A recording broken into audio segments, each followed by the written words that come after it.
Hello, everyone. Today we're going to be talking about another portion of the Western Front during the year of 1916.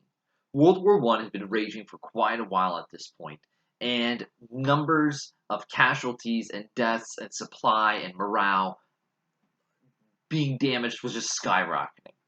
And also, during this time, the Germans had launched their Battle of Verdun, where they had gone through, wanted to break the line, wanted to go through and destroy and attack and be able to take over the forces there. They'd also set up a situation where they were going to chew the French army to pieces, make them be completely destroyed. It had been quite successful. The Germans had set up a situation that the more troops the French military poured into this area, the more troops died. Now remember, I have likened and described this war as a boxing match between several heavyweight hitters, where previously in world history, if a nation got a big old punch, they were knocked out. But not in this war. Nations were taking punch after punch after punch, and they were delivering punch after punch, and they were getting bloodied and battled.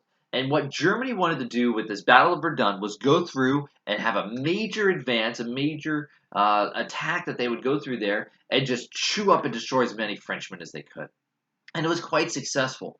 So successful that the French began to freak out and became really nervous, and that they called on the rest of their forces, the rest of their allies, to attack the Germans at other points on the battlefield and on the other points of the different fronts to help pull some of the men away from Verdun for the Germans so they would lay up a little, that they would not attack so much there. Well, there were two major offenses, two major battles that took place with this. The first one that we're going to talk about today is the Battle of the Somme. Now, the Somme was a river in northern France where it was supposed to be originally a joint effort between the British and the French that they would attack the Germans to go through there. But before that could happen, the French had seen that the Germans were building up supplies and resources at Verdun. And so the French had to pull a majority of their troops away from this Battle of the Somme, so it was mainly up to the British. Then the other one that we're going to talk about in the next video is called the Brusilov Offensive. That was an attack and offensive orchestrated by the Russians on the Eastern Front. Once again, remember, looking at the map, they go and name the fronts based off of Germany. Germany's Western Front was next to France, Eastern Front was next to Russia. And so that's what we're going to talk about today is the Battle of the Somme, which would become known as the worst day in the history of the British Army. And we'll figure out, and I'll explain why it was called that. The British bombarded the area that the Germans had controlled along the Somme River with 8 days worth of bombardments. Now, before the Battle of Verdun, I mentioned that they had gone through and the Germans wanted to use roughly 4 million shells in a little more than a 2 week period to demolish the Allied side, the Allied lines that were there. And they did a pretty good job. Well, the British realized that if they were going to attack and be successful at the Somme, they would have to do the same. They would need to go through, bombard as much as they can in this area. And so for 8 days, they fire 1.2 million shells on this 15-mile front that is there. Okay, it's only 15 miles wide, not very big. 15 miles that are there, and 1,250,000 shells that they fire in 8 days that they have there. And the point of this was they fired a lot of high explosive rounds. Now, the point of high explosive rounds were to go through and destroy the barbed wire that was in the way. Barbed wire was something that was relatively new in the world. It actually hadn't been around for that long. Used mainly in cattle ranching and things like that to keep boundary lines, to keep the cattle contained. But in World War I, both sides had taken coils and thousands and thousands of miles of coiled barbed wire and stretched it all the way across no man's land, separating the two trench lines. And what the barbed wire would do, as you can imagine, as forces would go through, they would get tangled or cut and slowed down by this barbed wire. Nobody wants to run through it.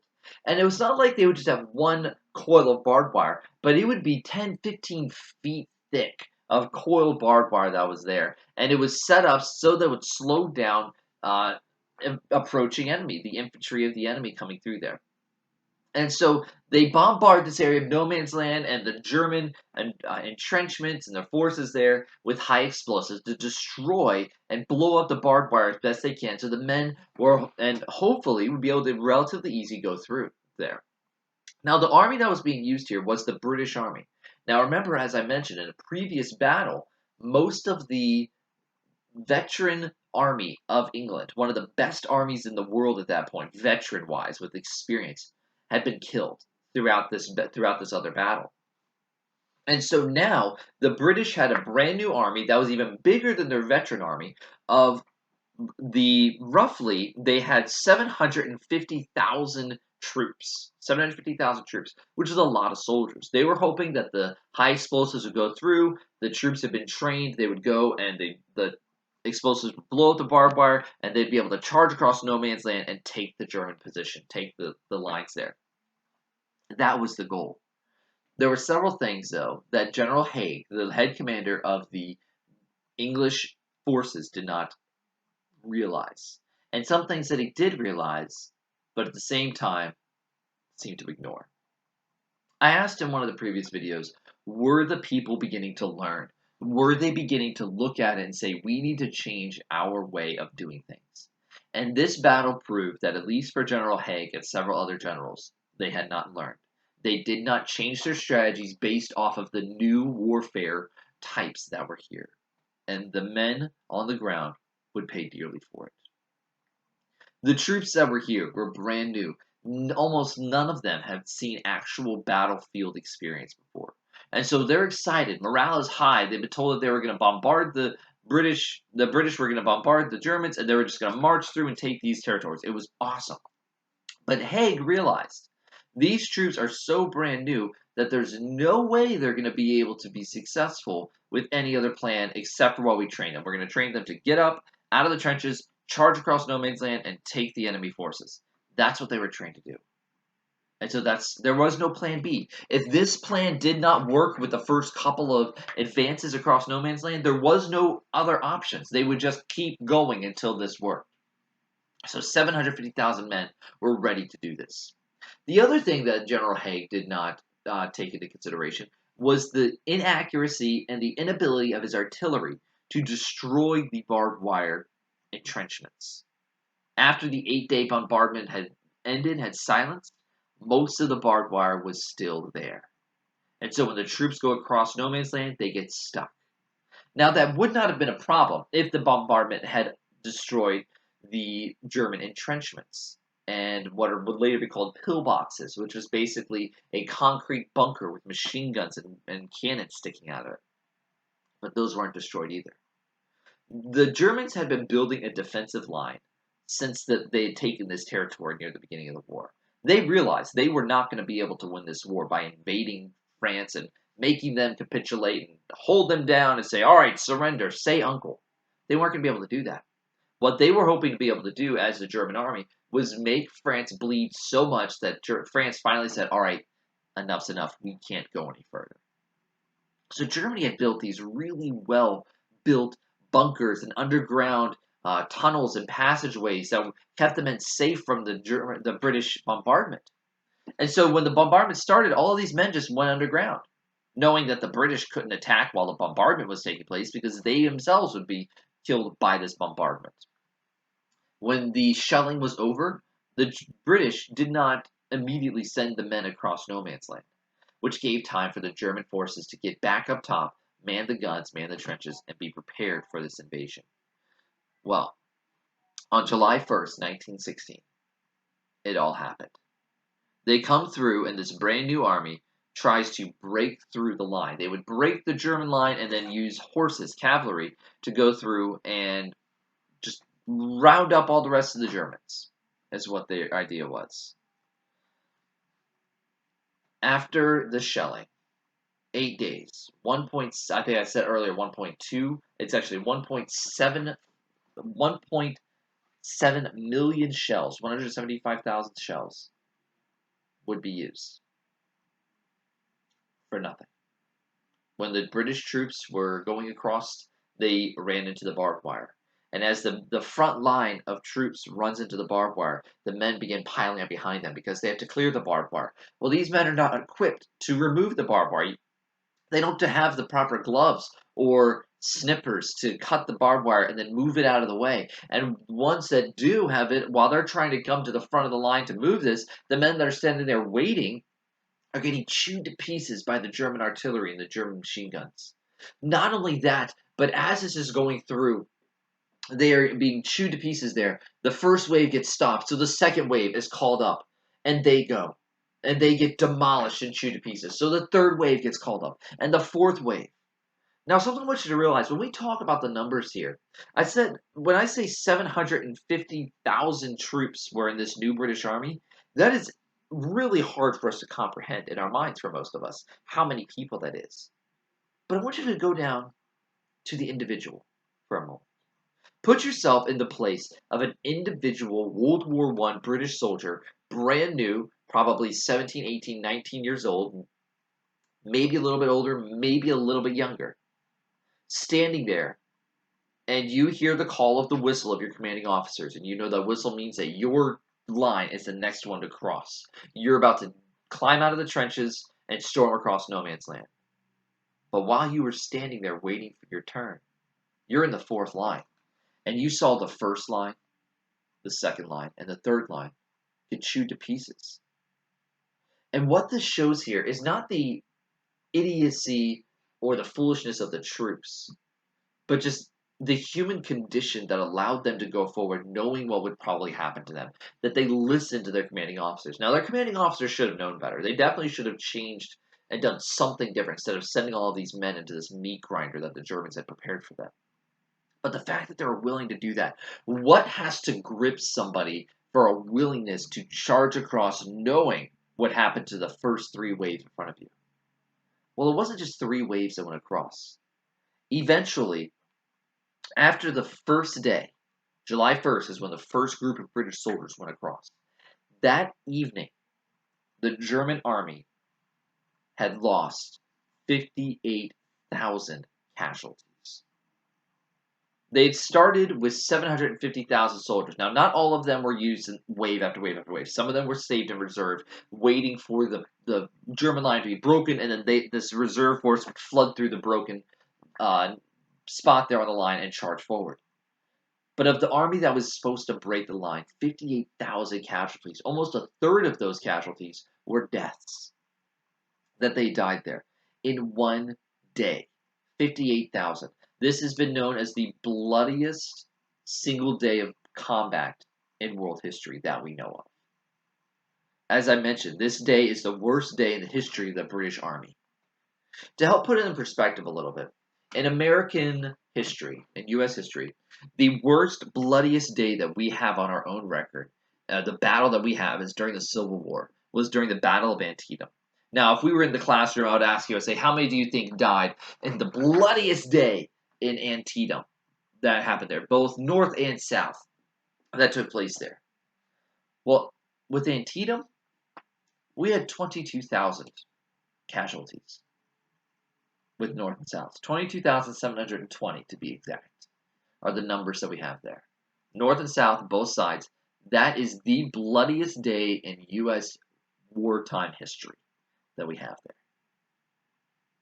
That is how many men roughly died. Now remember, this wasn't just casualties for when I say casualties of Antietam, this is wounded, killed, captured, or missing. Those four categories there. On July 1st, 1916, that's how many men died. Not just casualties, but basically the amount of men that died in this first battle. This first wave, if you will, that went across there. Well, this was not a one-day battle.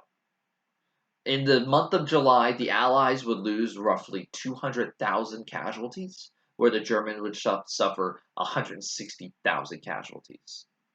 At the end of July, the Germans began to realize that the British are making tiny little gains. So what they're going to do is they're going to make a new defensive line a few miles back behind the River Somme, and then fortify that hardcore. as much as they can. They would build bunkers and trenches and barbed wire and then move back a mile or two and build the same thing. Move back a mile or two, move the same thing. And they would destroy everything that would be useful for the enemy in there. Crops, towns, villages, homes, whatever it was. Nothing so that the invading army would be able to get to. And they would sit and wait for the British and the French to come to them. But they still fought at the Battle of Somme while they were preparing this defensive line behind them. By the time September came around, a new technology was introduced: the tank. Now, the tank here, if you want to look up World War tanks, go ahead and look up those videos of the World War tanks, World War I tanks. They're pretty different from what we have now. Basically, it was like a giant metal box with some tracks around it. And during this Battle of the Somme, now the Battle of the Somme was comprised of a whole bunch of little engagements and battle things, and the whole thing is labeled as the Battle of the Somme. Well, during one of these engagements, the British and the French introduced the tank, and they sent 48 of these tanks out to the field. Well, most of the tanks actually break down before they even get to the front because they were so poorly made. They were just the commanding officers were so excited they had this technology that they were like, just put it out there, let's use it, come on, quick, we need to have it, we need it now. And so they send it out there, most of them break down, but it wasn't successful. They did break through, and they were able to go, and the English were able to advance 1.5 miles. But that 1.5 miles cost them 29,000 casualties. 29,000 casualties for 1.5 miles. To help understand that, of what that means that for every foot that was there, they lost dozens of men. For every 12 inches they were trying to take, dozens of men died. 29,000 casualties for 1.5 miles. Not worth it. On September, like I said, September 15th, the tanks were there. Then in October, by the time this battle was ended, the battle lasted for 141 days. These engagements, these attacks were taken along the River Somme. At the end of the time, the Germans who were hoping to go through, break the lines, break the back of the German army, invade through there with their cavalry, take over and conquer and end this war, they'd advanced 7 miles in 141 days. 7 miles in 141 days. I did the math. That is 261 feet a day that they had there. 261 feet per day in 141 days. Total casualties for both sides. The casualties were over 1 million. In fact, some estimates go and say that there was 1,250,000 casualties. To help put that in perspective, that means that 8,800 soldiers died every day in this battle. That basically got them nothing. This has been described as the futility of war, of how the British and the Allied forces wouldn't learn from what they had here. Not only that, but the front barely changed. 7 miles is really kind of useless in this war. So the Battle of the Somme, one of the most difficult battles that the British Army ever fought, is what took place here. It was a difficult time. It was a time when they finally realized we need to do something different. What would their changes be? What would need to be done differently in order for the British and the French to not run into the same situation again? Alright, hope you enjoyed today's video. I know that it's kind of tedious and somewhat difficult watching the videos like this and learning. I'd love to be able to teach this to you in the classroom, but this is what we have here. Now, the simple announcement. The homework today is you have pages 139 and 140 in your activities manual. Now, this is very important that you get this done. We're getting near the end of the school year, and I'm putting some grades into your history. If this assignment does not get done, that is going to be a major problem for you. This is a way for me to know that you guys have been watching this. I'm fine with you telling your friends to watch this video because they need to know this homework assignment. It is vital that they get this done so that we can have some grades in the grade book. If I do not get your assignments, this assignment turned into me, whether picture, email, whatever it may be, you will get a 0, and that will really hurt you. Tell your friends, let them know. Tell your classmates, let them know they have to get this done. It is very important. It's pages 139 and 140 in your activities manual. All right, make sure you get that done. Make sure you let your friends know there. That helps me know that you are watching these videos. That helps me know that you are at least paying attention and trying to learn with all this. Have a great day and get that homework done.